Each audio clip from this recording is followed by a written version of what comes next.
Welcome. We have a special guest for you today. This is one of the pioneers of MMA in Europe. He's been growing tremendously with the sport. He started as a 17-year-old with almost nothing, and now he's one of the biggest stars in Europe, especially in Poland. Welcome, Michal Materla. Hello, everybody. Thank you for great announcing. And first of all, sorry for my English because it's not so perfect, but I hope so you will be enjoying. It's much better than many of the rest of the fighters, so this is going to be great. Okay, first and foremost, the Polish MMA community has grown with you. You started as a 17-year-old, and now you become a top athlete. Can you quick explain how do you think this is how the sport has developed? Yes, I didn't expect in past I will be in this place where I am here now, and it was difficult time. I got a lot of injuries, and I got two kids. I got family, and I was sometimes I was thinking about it's a right road to. The most important is of course the KSW. They made tremendous job, and each year the popularity of the sport was grow like this, and it's growing all the time. And this was the main reason. Yeah, because I've been actually twice in your country and watched KSW fights, and it seems like MMA has is one of the top sports in Poland. Would that be correct? Between after soccer and the Olympics, MMA is quite close. In my opinion, even more popular than some Olympic sports because it's so popularity and so much people watching in the television. Because you can make a living of being a KSW fighter now, right? Of course. Yeah, and we look at your scorecard, Michael, and it's I have to say it's impressive. It's your losses is few, and your wins are you're a fan favorite fighter. Of course, you know that you're famous for breaking your hands and still come. I never give up. Yes. You never give up. And can you describe for us the feeling you got when you had to fight your best friend? It was difficult, but I was trying to before the fight I was trying to think about it, and I was fight like a lesson for me to try to take the emotion out in the fight and just make the good fight. But what this is difficult situation for sure. Was it too much emotions? Uh, Now I can say I wasn't prepared good mentally for the situation, you know. But what's happened? I cannot go back. Yes. Because you have your next fight. Would that be against Mohammed again? No, no, because he make the break now. We don't know yet how long it will be, and we see what the KSW, the owners, they want to make the fight or not. Yes. Yeah. Okay. So you don't have a specific opponent now for your next fight. No, not yet. I don't know when I will be fight, and I don't know with who I will be fight. Then we have to wait.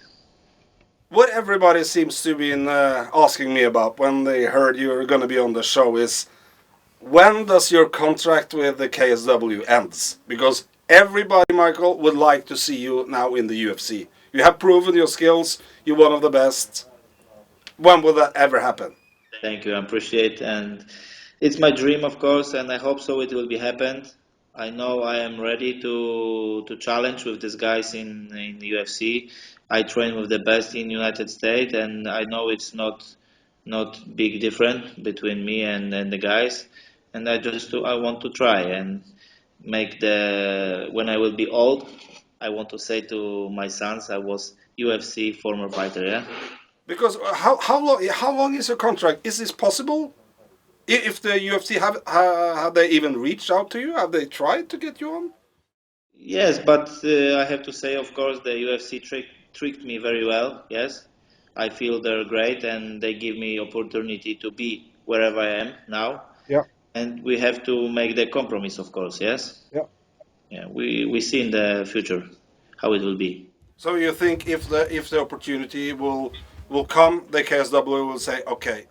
I hope so. Yeah, I yeah. hope so because they know it's very important to me. Because it's a little bit strange for me because the best fighters in Europe they're fighting in KSW. Yes. And I know that the UFC are constantly trying to get the best fighters in Europe into their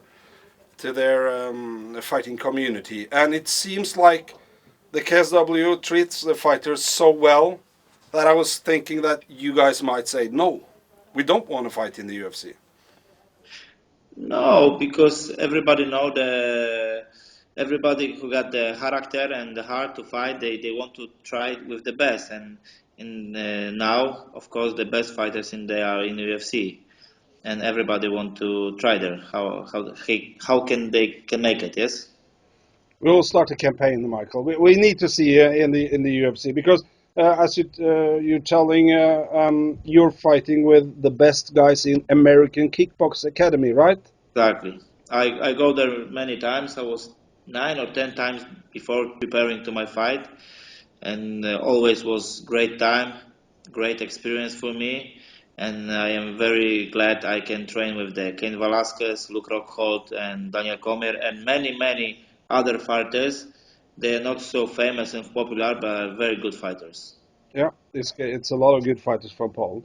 And now Yes, we're gonna a little bit this upcoming week. It's fight week for the UFC, and we got a couple of Polish fighters on the card. And Joanna in the in the Ultimate Fighter, she's a big star. she is the big, and she deserves it, of course. She was very good before she was in the UFC, and everybody was waiting the same, like you said about me. And now she is the strawweight champion, and everybody loves her fights. She's not calculating. She don't make the tactic. She just go in and smash the opponents. Is that like a typical Polish fighter style that is? No, of course, the Joanna is special. Yeah, she's one of her side is she's the woman, small and very nice, humble and like this. And second she go to the cage. The cage is closed. She changed in 1 second to the beast. Yeah, that's I've interviewed some Polish fighters, and it seems like this is a gene with you guys. You're so humble, you're nice outside the cage, but inside the cage, it's a whole different game. Um, Especially, you're training with the Berserker team in Poland. It's Yes. one of the uh, leading teams in Poland, to be honest. For sure, in Poland, maybe even in Europe, because we train. Of course, our background is Brazilian Jiu-Jitsu. My coach Piotr Baginski is he's fighting so long, and he got his years now. But he train and he compete with the best fighters, even in the adult category, and he win. That's proof is our level is one of the best in Europe. How important is it for you as a fighter to have a club that's supporting you in that terms? Because we have seen now that a lot of fighters are moving around and switching teams and stuff, but you guys seem to stay with the Berserkers team all the way. All the time we are strong person and strong community, of course, our team, and everybody support us in the team when we got the fight. And I go to United States to make some new experience, learn something new. But I've got very strong friends. They fight also in MMA in my team.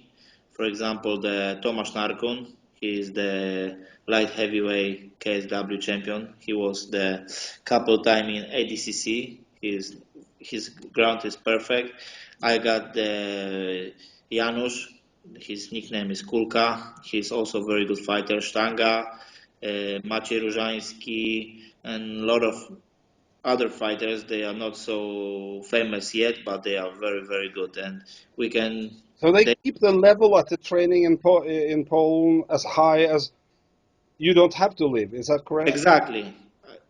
But we are trained so long, and we know each other. This is the problem, you know. And I sometimes go to the United States because, first of all, I got clean head. I don't have to go with the kids to school, do something here, do something there. I just worry to eat, sleep, train. This is three things I have to do in United States. Yes.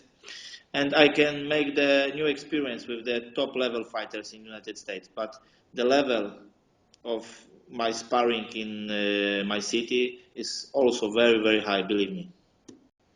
I think if we look at the scorecards at the rest of your team, it's for sure impressive, Michael.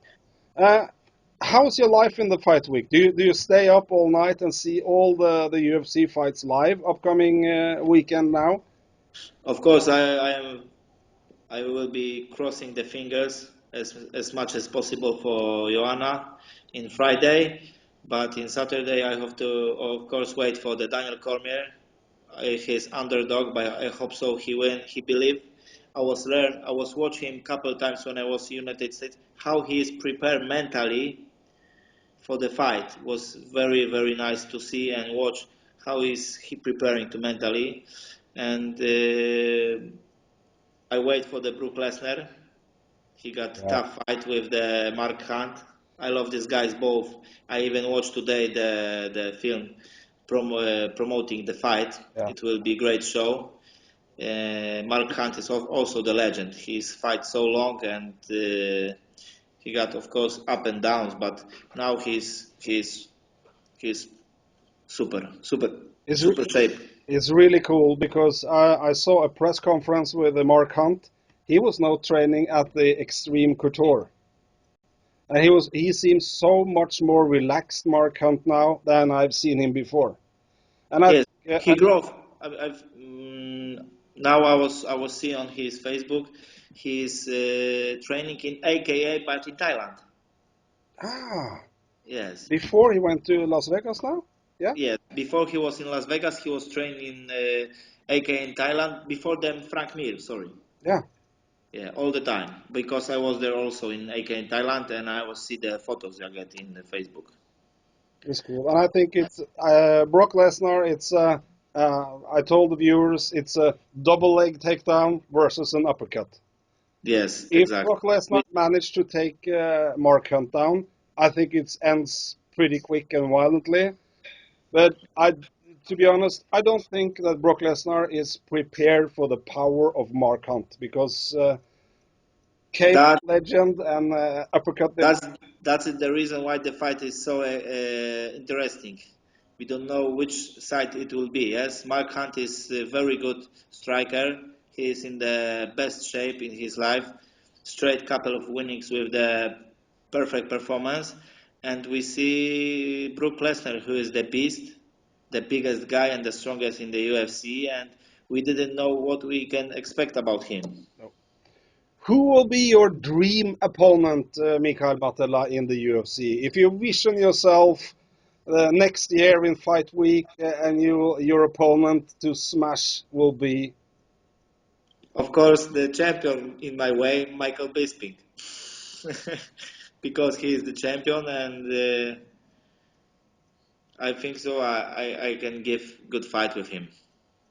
And because Michael, this is why I love this industry so much because Michael Bisping he was almost on his way out. Total underdog. Yes, Everybody thought he was put to Anderson Silva just to get Silva's career going. He ended up yes, knocking Silva. He jumps in and with Rockhold in a very short notice. and managed to knock Rockhold out. He deserved it for the champion belt for because he's trained and fight so long for UFC, and now he got the best shape in his life. He changed, for example, probably he changed something in his training camp, and we see how long he will be the champion now. And I'm so interested also, do he can make it defending the belt. Do you think he managed? Dan I've, Anderson, it in seems my like Dan opinion, Anderson. in my opinion, he got a lot of luck with the Luke Rockhold. Of course, it's not like you have the luck in the fight, but Luke Rockhold doesn't make the fight as he's supposed to do, because I was trained with Luke and he's very tough fighter. He ignored a little bit the Bisping, in my opinion, Ah, before the fight. You know, yeah. Also, he didn't expect the Bisping had a weapon to finish the fight before. no, it The was a finish. brand. As I saw the fight, I have never seen that left from Bisping before, and he was really aggressive. So he, Very good. but of course, there is nothing like my coach Rafael Novak tells me there is nothing like you could call luck in MMA. Of Will say like, okay, this is Luke Rockhold. He went in too easy to this fight, and Michael Bisping. exactly what I want to say. So of course he was. And at the press conference afterwards, you can see that Luke Rockhold, he is so pissed. He is so annoyed. I have never seen They, like he felt so embarrassed. He couldn't cope with himself. It's the worst press conference I ever seen. yeah, and they almost fight each other one more time. It's horrible. It's horrible. Yeah. Okay, Mark. On Lucas Sayeski, he's going to fight again. He lost his first fight against Nick Hain. He's had a big task. How do you see that fight going? Of course, we know each other from the training camps, and he is very good fighter. His wrestling is top level and striking. Uh, in the first fight with the Nick Hein, he wasn't maybe preparing mentally good, and he got long break before the fights. I hope so. It will be good for him, not bad. And of course, I wish him all everything the best, and he will be win the fight and go to the UFC fighting with the top fighters. Because this is an important fight for him because he lost his first fight. This is his second fight, and we all know with two losses, you're basically done. Yes, Then you it's have to win your third fight in a tremendous fashion to stay on the rooster. of course he got the pressure about this what you say, and but he's the strong guy. I hope so. The break for because he got the injury, he working with for mentally to be ready for the situation now, and he can make it, of course. Thank you very much, Michal Materla. Thank you. One of the pioneers of the sport. It was a great honor to have you on the show. And Thank to Joe Silva, pick up the phone because we need to see Materla in the UFC. And of course, the Polish mentality versus the cockiness of Michael Bisping. Everybody, this will be a big fight. So Thank, thank you very much, and keep on training, Michael. And we will try to hook up you again when you get your next fight. thank you very much.